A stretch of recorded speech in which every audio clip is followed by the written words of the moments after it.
Students, भूगोल विषय की ऑनलाइन क्लासेस में आपका स्वागत है। पिछली वीडियो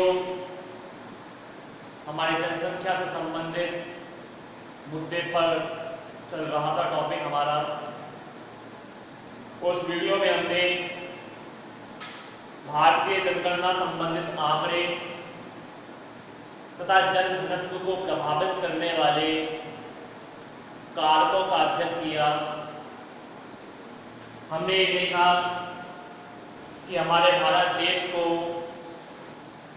जनसंख्या घनत्व के आधार पर 3 भागों में बांटा गया है। उच्च घनत्व का क्षेत्र, मध्यम घनत्व का क्षेत्र और निम्न घनत्व का क्षेत्र। यानी हमारे देश के 3 वर्गीकरण किए गए। वे राज्य जिनका जनसंख्या घनत्व 500 व्यक्ति प्रति वर्ग किलोमीटर से अधिक है, वह उच्च जनसंख्या में शामिल किए जाते हैं। वे क्षेत्र जहां का जनसंख्या घनत्व 300 से 500 व्यक्ति प्रति वर्ग किलोमीटर के मध्य आता है, उसे मध्यम जन घनत्व के क्षेत्र में शामिल किया जाता है। और वे राज्य जिसका जन घनत्व 300 से कम पाया जाता है, वे निम्न घनत्व वाले क्षेत्रों में शामिल किए जाते हैं। हमारा राजस्थान इसी निम्न घनत्व वाले क्षेत्र में शामिल किया जाता है, जिसका जनसंख्या घनत्व 200 व्यक्ति प्रति वर्ग किलोमीटर है। तो जनसंख्या घनत्व के आधार पर हमारे देश का वर्गीकरण किया। हमने जनसंख्या घनत्व की परिभाषा को भी देखा कि प्रति वर्ग किलोमीटर में निवास करने वाले व्यक्तियों की संख्या जनसंख्या घनत्व कहलाती है। आज इसी क्रम में हम आगे चलते हैं और एक नए टॉपिक की हम चर्चा करेंगे और वो है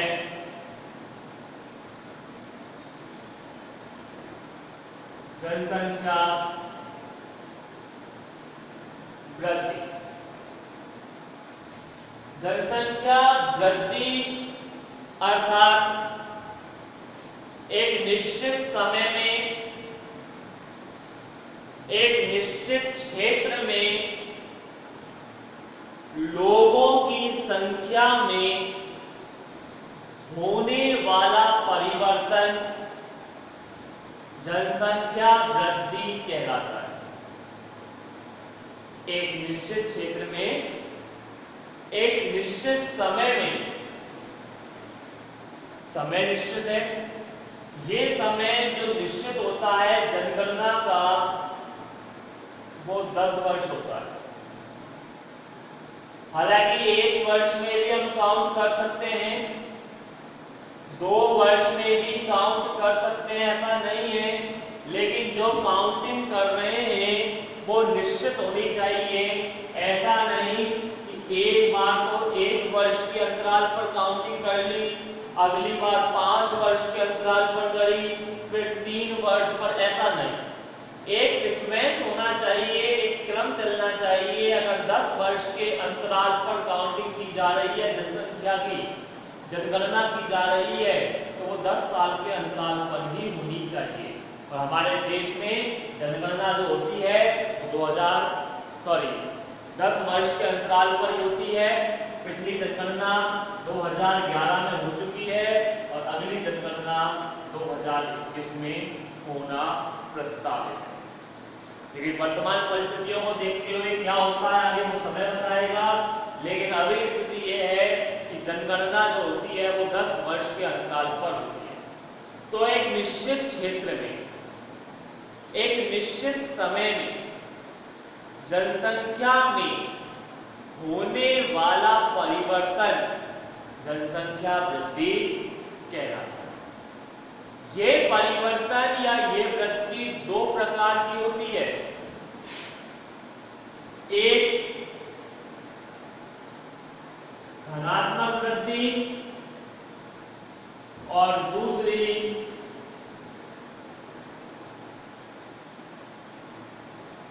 ऋणात्मक वृद्धि। धनात्मक वृद्धि और ऋणात्मक वृद्धि।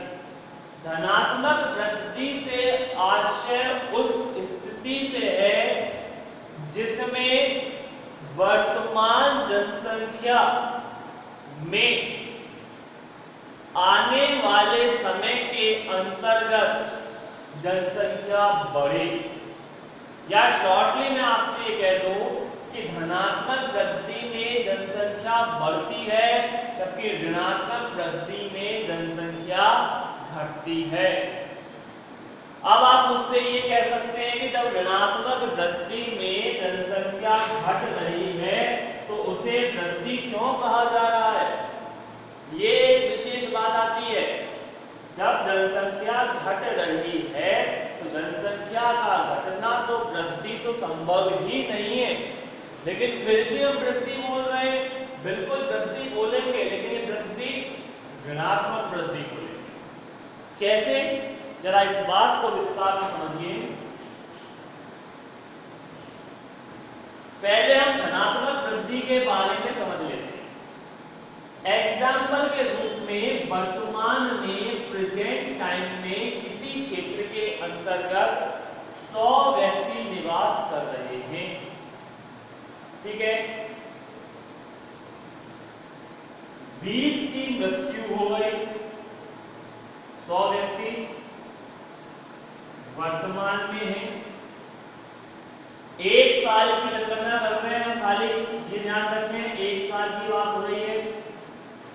100 में से 20 लोगों की मृत्यु हो गई, रह गए कितने?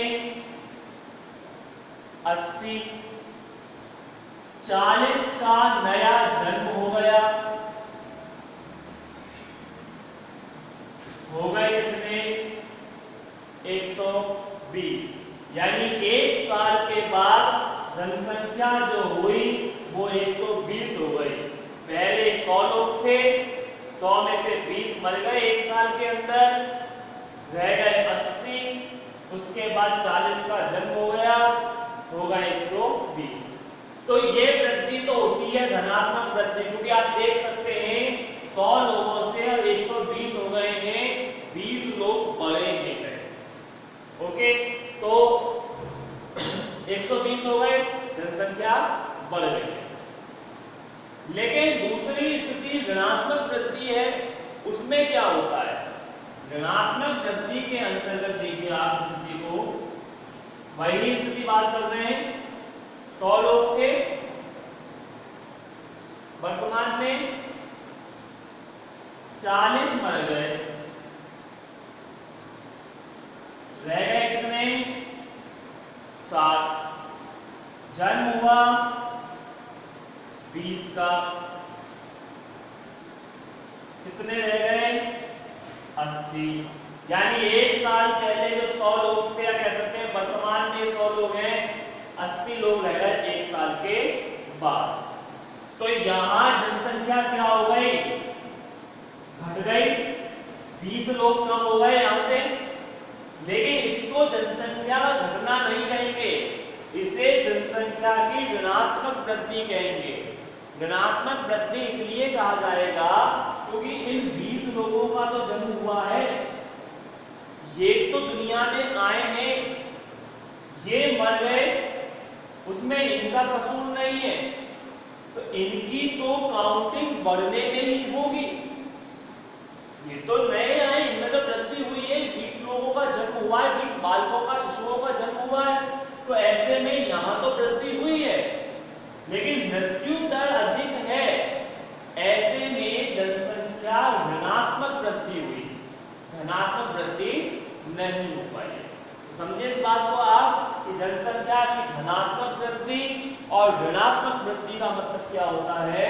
जनसंख्या की धनात्मक वृद्धि तो इस तरह से जब जनसंख्या वर्तमान की अपेक्षा बढ़ जाए, और ऋणात्मक वृद्धि जब जनसंख्या वर्तमान की अपेक्षा कम हो जाए, उसे ऋणात्मक वृद्धि कहा जाएगा।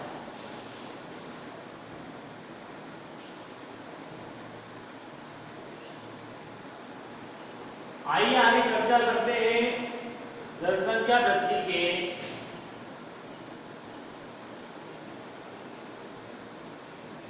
कारण कि आखिर जनसंख्या वृद्धि के कौन कौन से कारण हैं, वो कौन से तत्व हैं, वो कौन से कारण हैं जिसके तहत आज जनसंख्या लगातार बढ़ती चली जा रही है।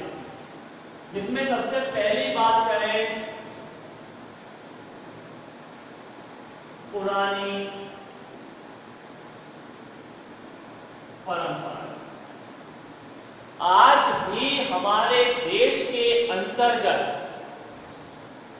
प्राचीन रूढ़ियां, रीति रिवाज और परंपराएं बहुत अधिक गहराई तक समाई हुई है।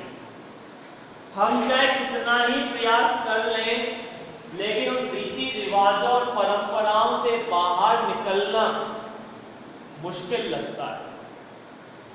और उन्हीं रीति रिवाजों में से एक रिवाज ये माना जाता है परिवारों के अंतर्गत कि माता पिता की मृत्यु के पश्चात जो मोक्ष की प्राप्ति करवाएगा वो लड़का ही करवाएगा।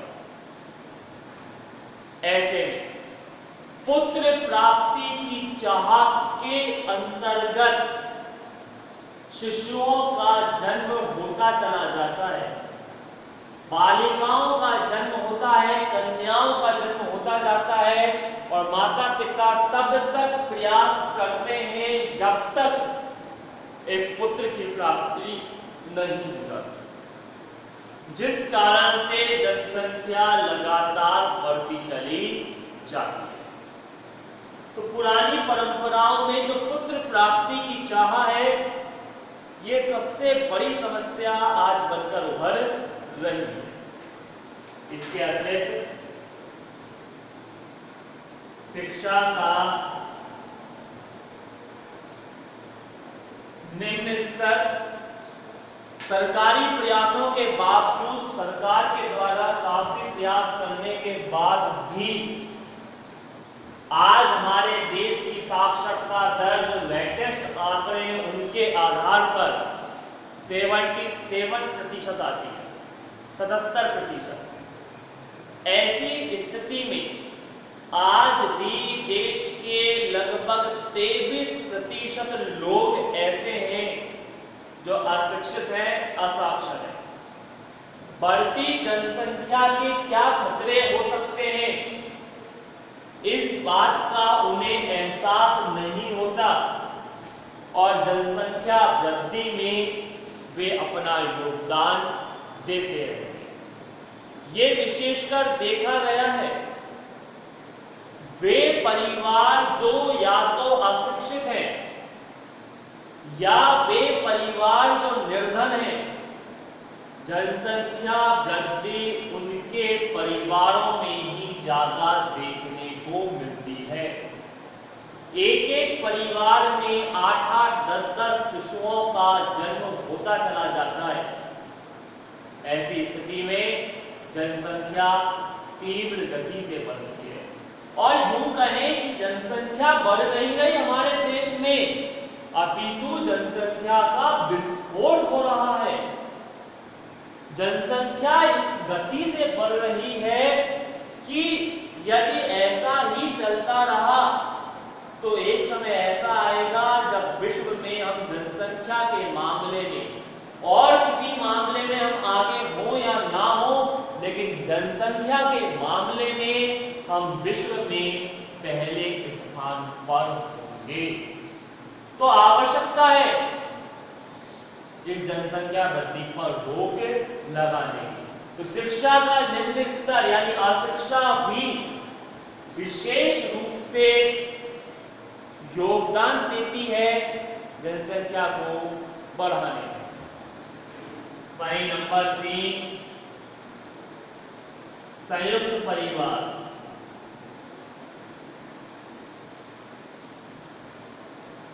शहरी क्षेत्रों में तो फिर भी कम, लेकिन ग्रामीण क्षेत्रों में आज भी परिवार संयुक्त रूप से निवास करते हैं।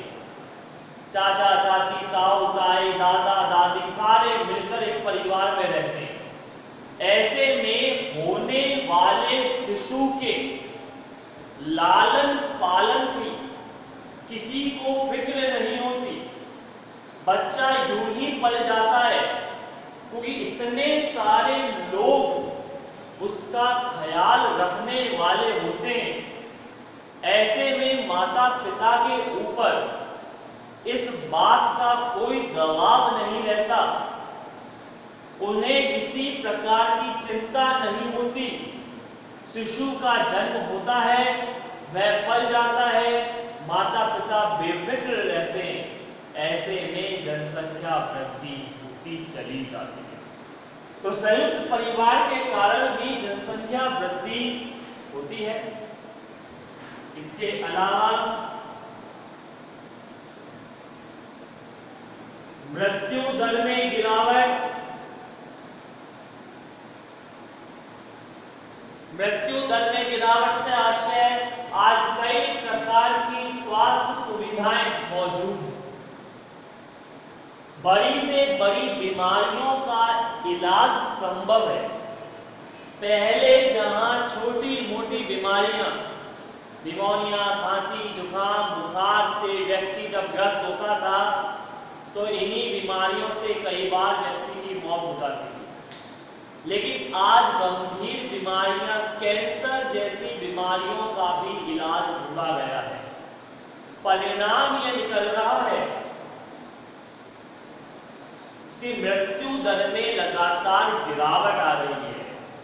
जन्म दर तीव्र गति से बढ़ रही है और मृत्यु दर तीव्र गति से घट रही है। परिणामतः जनसंख्या वृद्धि हो रही है। तो मृत्यु दर भी एक प्रमुख कारणों में शामिल किया जाता है जनसंख्या वृद्धि। वहीं बात करें स्त्रियों का निम्न स्तर। आज भी हमारा देश चाहे विकास की राह में आगे बढ़ गया हो, लेकिन महिलाओं का विकास आज भी नहीं हुआ। आज भी महिलाएं अपने परिवार के अंतर्गत दबी कुचली हुई रहती हैं। उन्हें समाज में कंधे से कंधा मिलाकर चलने की अनुमति नहीं दी जाती। वे घर की चार दीवारी में रहकर अपने परिवार के लालन पालन में लगी रहती हैं। परिवार के महत्वपूर्ण निर्णयों में उनका कोई स्थान नहीं होता। ऐसी स्थिति में महिलाओं को सिर्फ उपभोग की एक वस्तु समझा जाता है और उसी के कारण हमारे समाज में जनसंख्या लगातार बढ़ रही है। क्योंकि पुरुष महिलाओं को सिर्फ और सिर्फ संतान उत्पन्न करने का एक साधन मानता है। ऐसी स्थिति में हमारे देश के अंतर्गत जनसंख्या वृद्धि में लगातार और तीव्र गति से वृद्धि हो रही है। और इसके अतिरिक्त बाल विवाह भी एक बड़ी समस्या बनी हुई है हमारे देश में। कम उम्र में ही शिशुओं का, बालकों का विवाह कर दिया जाता है। कई बार तो स्थिति ऐसी भी देखने को मिलती है कि नवजात शिशु जिसका अभी जन्म ही हुआ है, थाली में लेटाकर उन्हें फेरे करा दिए जाते हैं और विवाह कर दिया जाता है। 12 साल, 15 साल, 16 साल के बालकों का विवाह हो जाता है। ऐसे में प्रजनन दर जो है, प्रजनन जो अवधि है, वो बहुत लंबे समय तक बनी रहती है। कम समय में विवाह होने पर, कम समय में ही, छोटी आयु में ही शिशुओं का जन्म हो जाता है। ऐसी स्थिति में भी जनसंख्या बढ़ती है। जितनी कम उम्र में विवाह होगा उतने ही प्रजनन की अवधि बढ़ेगी। व्यक्ति के पास काफी समय होता है, काफी समय मिल जाता है, ऐसे में संतान उत्पन्न भी अत्यधिक मात्रा में होती है। तो ये कुछ कारण हमने देखे जनसंख्या वृद्धि के। यदि इन कारणों पर रोक नहीं लगाई गई तो एक समय ऐसा आएगा जब हमारे देश के लिए सबसे बड़ी समस्या जो होगी वो जनसंख्या वृद्धि ही होगी। हालांकि देखा जाए तो जनसंख्या वृद्धि कोई समस्या नहीं है, समस्या है वहां उपलब्ध संसाधनों की कमी। हम करेंगे इसके बारे में चर्चाएं, लेकिन आज के लिए सिर्फ इतना ही काफी है। आज हमने जनसंख्या वृद्धि के कुछ कारणों के बारे में जाना, कल हम इनके उपायों की चर्चा करेंगे। तब तक के लिए धन्यवाद।